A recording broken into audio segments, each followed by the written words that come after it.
Hello everyone, welcome to SDG and Features Dekalogo series, a conversation using multidisciplinary approach towards the realization of Philippine Development Plan, Ambition Natin 2040, Bagong Pilipinas, and Sustainable Development Goals using foresight and features thinking as handles. If you are tuned in right now, it is because you are joined in a collaborative effort to help national and local government agencies craft policies and plans using evidence-based research made accessible for everyone. I'm Bizan Kalina, and in today's episode, I am joined by Professor Rafael April Rivera. Good morning, Prof. Good morning, Dean. Good morning, everyone. Thank you for having me here. Prof, we are here today to talk about your paper titled Profiling of Smart City Projects in the Philippines in Support of Sustainable Cities and Communities. So to kick things off, would you like to tell us what is this smart city all about? So in our research, we encountered many definitions of smart city. But the most common definition we got, smart city is the use and integration of technologies in the local planning and systems of an area and in the other sectors of the society, like social, political, economic, and environmental, to improve the quality of life of the citizens and to make the cities more sustainable and inclusive. It's not only about technology, but it's about people. Yes. Earlier, when you mentioned about technology, I was waiting for you to say the word people, and you used the word citizen. Yes. And that's really the purpose of a smart city. So this is interesting, and actually smart city is a buzzword. And if we talk about smart city, we are also connecting this to the word rapid urbanization. And with that rapid urbanization, of course, we're looking at some initiatives in the country, or let's say, how will smart city as a concept be operationalized in order for us to help cope with the challenges that we are facing right now? The inspiration really is the how to maximize the benefits that we can get from the urbanizational trend. So we know that urbanization is about growth in the cities. It encourages more economic growth, but at the same time, it brings with it problems like pressures on the resources, environmental degradation, unequal growth opportunities for the citizens, etc. So smart city as a tool tries to balance two aspects of urbanization. So on one hand, you want to maximize the growth, but on the other hand, you want to minimize the problems that go with the rapid urbanization. So that's how we view smart city as a concept, as a tool. That's a very good point. But how are local governments right now integrating smart city in making the citizens' lives more comfortable?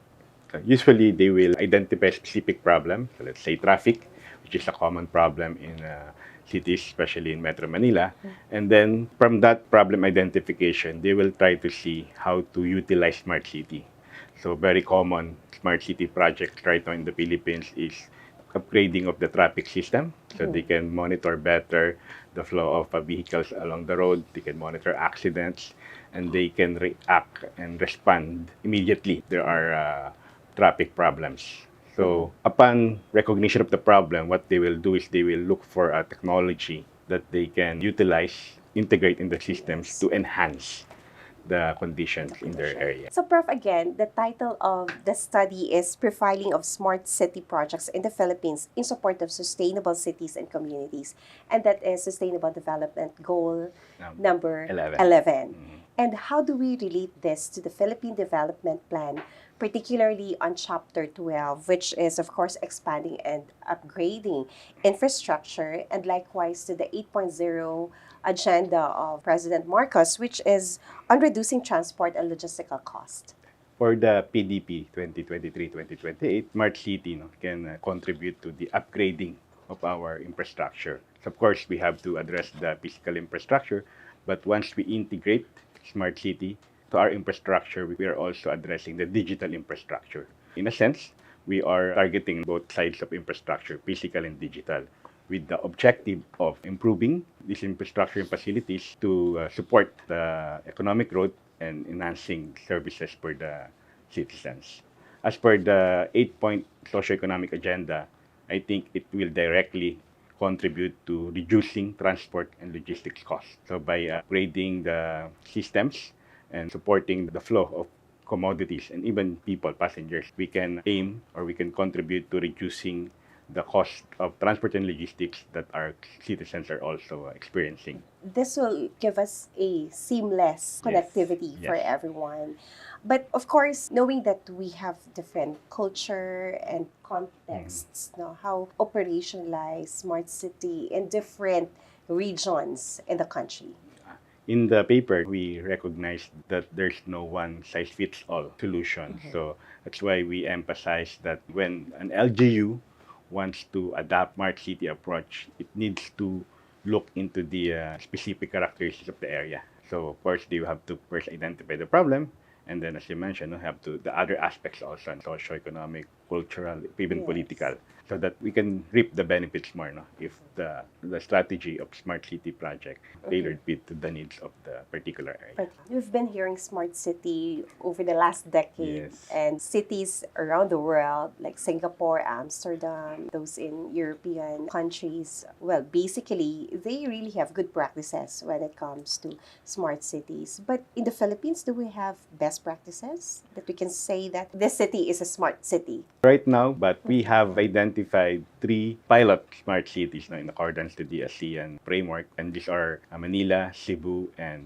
Davao, and they are currently implementing specific smart city projects for their own localities. Then we are building also, this is not part of the ASEAN pilot smart city, but we are building a nuclear city, Region 3. And if once completed, they believe it's the first full-blown smart city in our country. This smart city is not just about the use of technology, no? They also incorporated environmental aspect. They are making the cities a green city Yes. to make it more sustainable.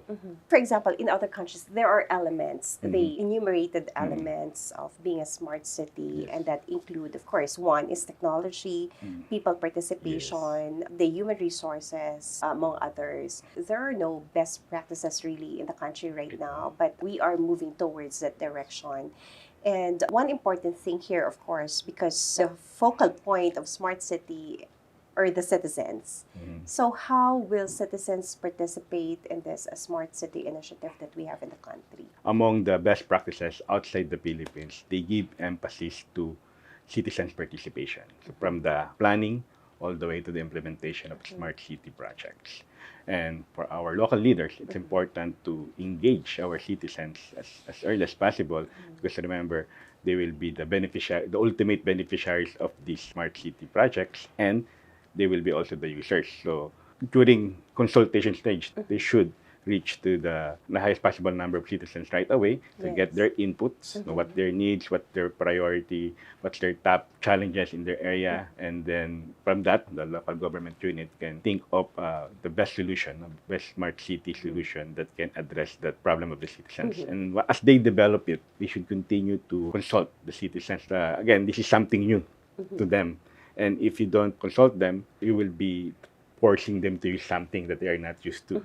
And that could waste the investments that you have poured into the smart city project. And that continuous consultation will really pave the way to the success of the implementation of the smart city. Another thing that we really want to know, and everyone is interested, they're interested to have smart cities. But then it talks about technology, and I think large investment, huge investment is really needed. How do we go about it? Obviously, the government cannot do it alone because of the limitation in the funds. That's why we advocate, and this has been being done in other countries, the use of the public-private partnership approach. We have to tap the private sector, and we have to bring them into the smart city projects, not just for the funding, but also for the technical know-how. So again, these are innovative solutions, and we may not be knowledgeable about this at this point. So we need the help of the private sector, both in terms of funding and technical support. Technical and funding support from the private sector. And the PPP, or the public-private partnership, is another new public management tool or methodology that we are using right now. And in the Philippines, we have a law on that, and we are authorized to do the public-private partnership. Prof. Rafi, in your paper, you talk about guideline or a roadmap on how to operationalize smart cities in the country. Can you tell us more about this one? The specific output of our research is based on the best practices abroad and the existing literature. What we did is we prepared a general set of guidelines for the LGUs who wish to plan and implement specific smart city projects for their localities. So we made it general because, as we mentioned earlier, each LGU has its own needs. But the general guidelines will tell them the basic elements they need to put in place in order to start a smart city project in their area. And with these basic guidelines, what they can do, they insert their own needs for their own locality.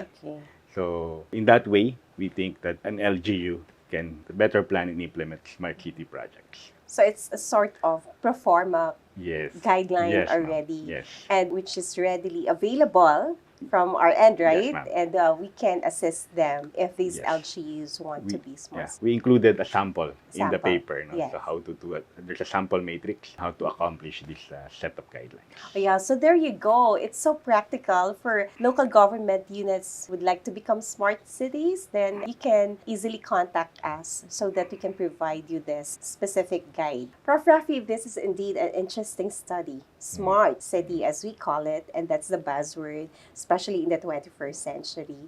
And how will policymaker, or how will this study help policymakers, propose solutions to the problems right now that we have identified, like rapid urbanization? And how do we see Philippines in the next 10 years when it comes to smart city? So for the first question, our policymakers, I hope they can get a copy of our paper, which is readily available. As for the future of smart city development in the Philippines, so I think it's bright. In the paper, we talk about only 4 areas with smart city projects. But recently, we've been seeing a lot of areas in the Philippines adopting their own smart city projects already. I heard one in Cavite, there's one in Laguna. They were not part of our paper, but we heard that there are already different parts of the Philippines are initiating and developing and implementing their own specific smart city projects. The future is it will be nationwide initiative. And although at this point it is being done at an LGU level, we hope that in the future there will be more collaboration, especially if it's trying to address inter-LGU problems, like traffic congestion, garbage, flooding. So these are the areas that we hope that smart city can help us in the Philippines to address in the next 10 or 20 years. Wow, that's really good. No? First, of course, for our policymakers, enabling policies is a must. Now, in order for the LGUs and the national government later on, and the collaboration, inter-smart cities linkages or cooperation will be our next initiative. We're seeing that in the next 10 years. And of course, this paper is co-authored by Dr. Henry Basilio. I hope our policymakers, our local government will be able to get a copy of this paper. Thank you for sharing your thoughts and ideas, and really for enlightening our viewers and listeners, so this will really help them understand practicality. So with that, I'd like to get your final thoughts about this study. It's a good smart city, it's a promising tool, but let us not forget the ultimate objective of this smart city approach is to enhance the quality of life of our citizens. Just a tool is not at an end itself. The end, the reason we are adopting this approach, the reason that we would like to get more investments, and the reason that we formulate policies is to enhance the quality of life of our citizens. Yeah, thank you so much, Prof. Rafi. And for those who would like to explore the full text of the research study on profiling smart cities in the Philippines, kindly check on our QR code flash on screen, and that will be available for all of you. So again, thank you so much, and we are excited to see you in our next episode. Hiraya Manawari.